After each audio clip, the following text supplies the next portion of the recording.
The first day of cooking begins with washing and shucking 300 bunches of dried corn husks, so they can be used to wrap tamales the next day. Yesenia Gonzalez Lemus is one of the dedicated volunteers with many years of experience making tamales for the junta. Pues todo es muy bonito, desde hacer el lavado de hojas. Aquí la verdad a veces nos encontramos como las señoras que a veces tienen mucho tiempo que no nos hemos visto, todo viene con gusto. While some groups wash the leaves, others strain black beans that have been soaking overnight and transfer them into buckets. These buckets are then poured into 2 giant pots, where the beans are boiled in water with onions, garlic, and lard.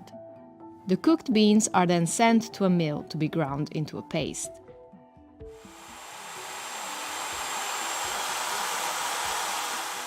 Across the kitchen, butchers are busy cutting and cleaning 1,200 kilograms of pork and beef.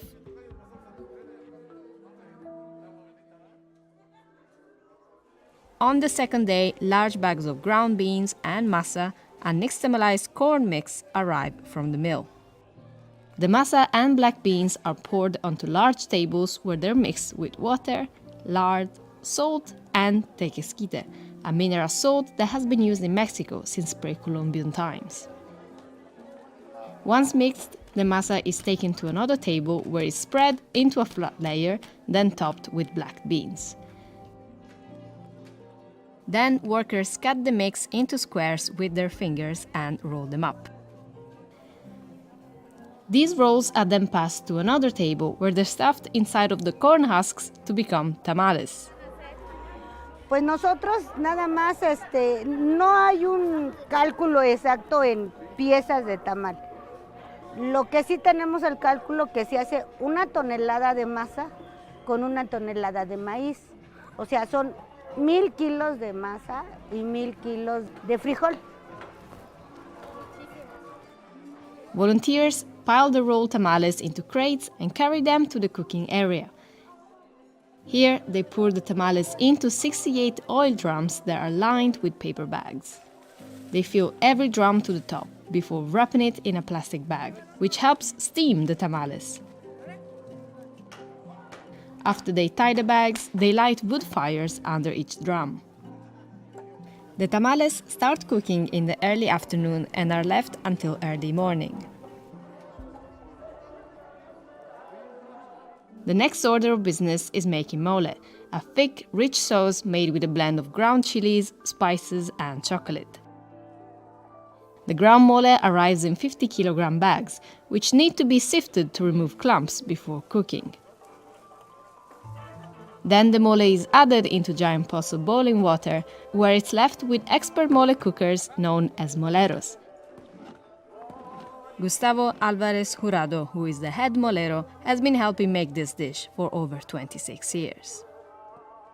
Nuestra labor en realidad, como moleros, es venir y sazonar ese mole que ya está elaborado. Y además nos corresponde sazonarlo, cocerlo, guisarlo y repartirlo a la gente que viene a traerlo. Ya depende de mañana domingo cómo vaya fluyendo la gente, cómo vaya viniendo a traer su molito, es como se va a hacer un poquito más de mole. Se sazona un poquito más para el día lunes. Mole flavor varies across Mexico. In Milpa Alta, a sweeter taste is preferred, so sugar is added to the mixture. Making this mole requires constant attention and stirring, so it doesn't burn or stick to the pot. Hector Quintin Mesa is one of Milpa Alta's most experienced moleros. Es un mole tradicional, pero es que es tradicional de las señoras que dejaron pues la receta. ¿Viene de generaciones? De generaciones anteriores. While the mole cooks, another massive pot is filled with water and brought to a boil. This pot is what's used to boil all of the meat that was cut the day before. At 2 a.m., the rice is ready to be made. White rice, carrots, crushed tomatoes, parsley and spices are all mixed together and boiled. This year, the kitchen is using 25 pots that can cook 200 kilograms of rice in 30 minutes. And by the end of the night, they'll cook 800 kilograms. Central to these processes is the mayordomo, a role that is responsible for securing all of the ingredients and utensils needed to make the feast possible. This year, the responsibility is being shared by Paulina Jardines and her brother Isaac. No, de hecho no nos alcanza. ¿Por qué? Porque pues está viniendo la gente, están con diferentes actividades y pues no los podemos dejar solos. Se puede decir que son como 2 noches que no se duerme. Like mayordomos before, Paulina and her brother have been waiting over 20 years to receive this position and following the footsteps of their mother, Alejandra, who served as a mayordomo in 2001. Híjole, ser mayordomo es una experiencia inolvidable y además una responsabilidad, ya que pues sí conlleva estar pues tratando con mucha gente diferente y pues tratar de nosotros ser lo más amables posibles, ya que ellos vienen a apoyarnos con sus manitas, que es lo más importante. Ofrecen su tiempo y pues así su dedicación para prepararlo y que salga lo mejor posible. Ya son personas que pues sí se dedican a estar ahí, entonces ellos ya saben qué medida, qué tanto se pone de cada ingrediente. Pues creo que es importante que esta tradición siga, al igual que otras, porque pues a mi parecer sin las tradiciones pues no sé qué serían de nuestros pueblos, ¿no? At 6 a.m., everyone takes a short break to attend the Mass. After the Mass, the priest goes around the kitchen and blesses all of the food. In a tent, guests check in and write their names on cards to indicate how much money they're going to donate to the mayordomo for the pilgrimage to Chalma. Everyone who pledges money receives a corresponding amount of food, which is indicated on their card. But really, the meal is for anyone and everyone who donates their time, money, or goods for the event. Instead of eating in the kitchen, many people bring their own containers from home and take the food away. Gracias a Dios y afortunadamente ahorita nosotros todo salió bien. No hubo ninguna cacerola de arroz que se echara a perder o que tiráramos. Entonces yo creo que es tanto el amor y aunque uno esté cansado no lo demuestra uno porque lo que queremos es seguir, no hasta terminar y que terminemos todo bien. Todo este dinero recaudado sirve para que estemos allá los 8 días que se celebra el Señor y la coronación de los nuevos integrantes para la generación siguiente. Chalma is a major pilgrimage site for Catholics in Mexico, who make the pilgrimage on foot from various parts of the country. The site is also known for miraculous healing powers, and people from all over come to seek blessings and miracles. Y pues yo creo que es un compromiso no solo lo adquiere el mayordomo, sino lo adquiere toda la familia. Familia, amigos, compadres y toda la gente que pues cada año está aquí con la mayordomía. Ahorita están conmigo, el otro año pues estarán con el compañero que va recibiendo, ¿no? Pues hoy es una de las tradiciones más importantes de Milpalta porque se reúne pues toda la comunidad en torno a la fe que tenemos al Señor de Chalma. Para nosotros el Señor de Chalma es nuestro patrón, nuestro Señor, nuestro Padre, como quieran decirle. Before the Spanish conquest, indigenous deities with magical powers were worshipped here.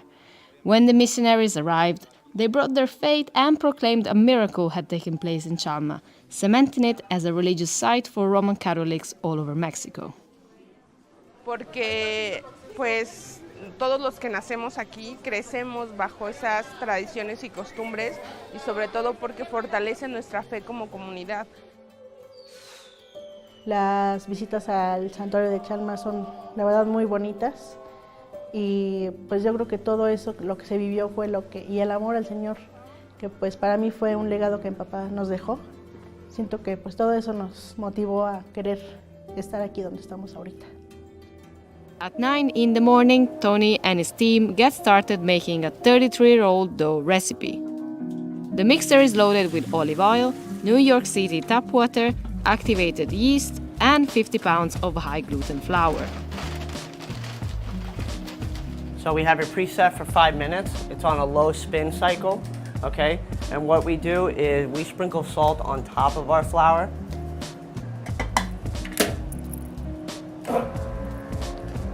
Five minutes later, we have our famous dough recipe.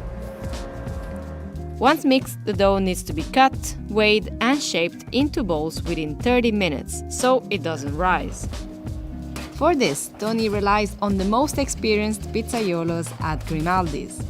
They're cutting each and everything to the same size every day. It's almost like muscle memory at this point where the scale's not even needed. You know, they know what they're doing, and it's almost like a healthy competition down here to race. Like, let's go, come on, keep up with me. I'm rolling. You gotta cut faster, let's go.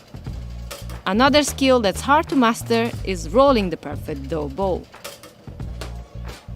So we're rolling the dough and we're making sure that it's a smooth outer layer as well as making sure that there's no air inside. So for example, you know, if you're rolling it and you're just gonna meatball it and you're just gonna put it like this down, it's gonna rise and it's gonna thin out the middle. And then the pizza, when you pick it up, that's when it flops down.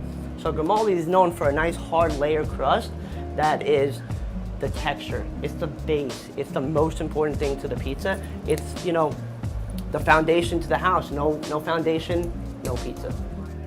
This batch of dough is enough to make 65 to 75 pizzas, which is just a fraction of what will be needed for the day.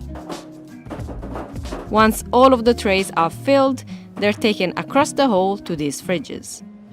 So this is only the dough that was made last night, okay? So this is getting ready for our first few hours in Grimaldi's, and then we'll start fresh, probably go through the first batch that we made today, and then as well as another 8 or 9 for the night shift. In 2011, Grimaldi's moved into its current location.